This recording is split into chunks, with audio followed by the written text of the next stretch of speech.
rồi. Con khác để làm cho ông mà. Tránh ra, cho vịt nó lên này.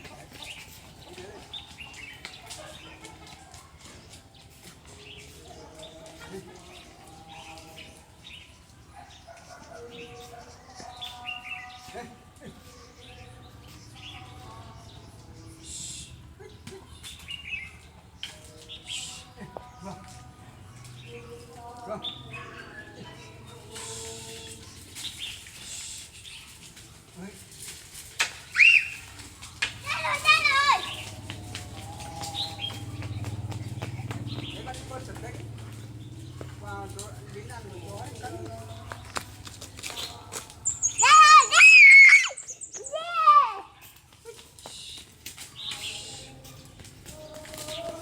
Đi tránh ra này cho nó vào đã.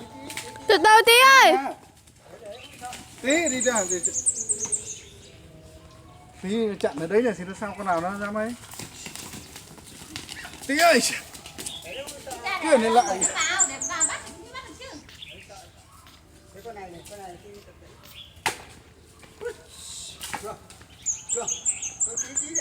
tí để cho ông bắt cho con nhiều. Bắt con này tí ra. Con nào một con nào? Đây hả? Con đi gặp những con nào? Như con ở dưới này này. Đấy con ở dưới. Đấy con đấy. Tí đuổi vào chuồng. Thế này. Có thể vào chuồng. Để mới bắt được chứ.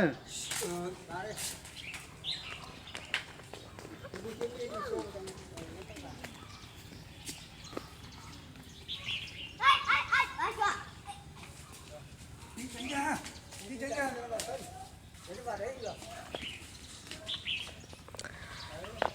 Có từ từ không?